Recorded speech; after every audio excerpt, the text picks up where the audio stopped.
Welcome everyone, it is Andrew here from AppleInsider with our 2019 Mac Pro. Now when this launched, you had the option of a few different SSD configurations, but once you had it, you were locked in. You could not change that SSD.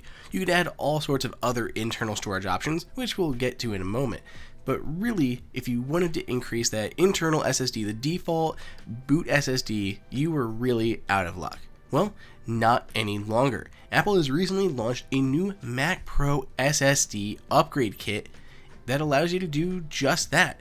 Simply install these modules and you're ready to go. You can now increase your storage on your default, your bootable SSD inside of the Mac Pro. And today in this video, we're going to walk you through how to install those because the process is a little different than any other SSD Apple has ever done. The first thing we've done is remove all the cables from our Mac Pro.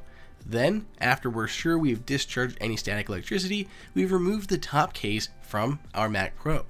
We're then going to lay it down on top of our work surface, being sure that our Mac doesn't get damaged, nor our surface.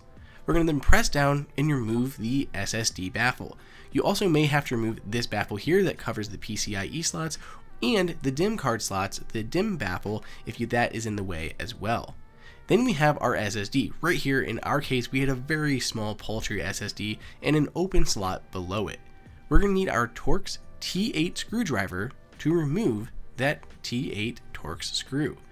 Once we remove that screw, we're going to quickly and easily remove that SSD by pulling it directly away from the clip that it's locked into.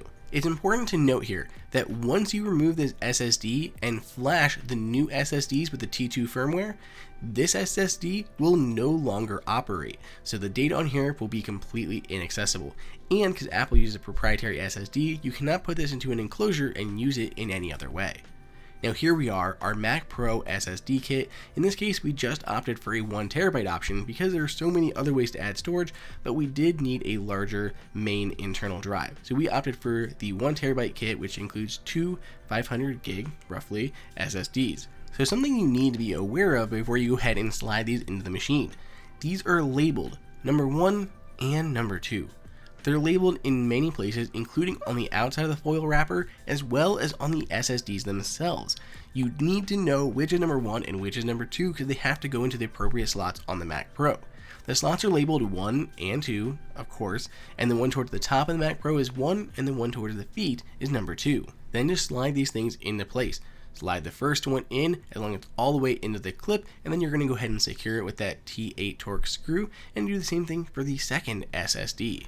Now the Mac Pro is equipped with the T2 security chip, and what that means is just because we've installed these little SSDs here does not mean the Mac Pro is going to function right away. We have a few more steps to accomplish before the Mac Pro is once again usable, and to do that we're going to need another Mac. So we've got our MacBook Pro and a USB-C cable. Plug the USB-C cable that supports both data and power into the rightmost Thunderbolt 3 port on the top of the case, and connect it to your other Mac running macOS Catalina and with Apple Configurator 2 downloaded. Now we're going to hold down the power button while we plug in the power cable. So you press the button down first, plug the cable in, and hold the button for at least 3 seconds. And then we're going to go back to our other Mac. Here in Apple Configurator 2, after we've gone ahead and plugged that power in while holding the power button down, you should see it appear here instead of DFU mode. And in our case, it's labeled Apple Controller there at the bottom. We're going to go ahead and select our Apple Controller in DFU mode, go to Actions, and then Restore. This is going to restore the firmware on the T2 security chip inside of the Mac Pro and pair it with the new SSD. And like we said before, once that T2 chip has been paired with the new SSD, the old SSD can no longer be used, and the only way it could be reused again is if it was flashed and restored just like we erased it here. Now if your Mac does not come back on after this process, go ahead and press the power button and it's going to automatically boot into recovery mode. Because again, there's nothing on those drives, they've been completely wiped, brand new fresh drives. Choose your language and we're going to walk through the process of reinstalling macOS.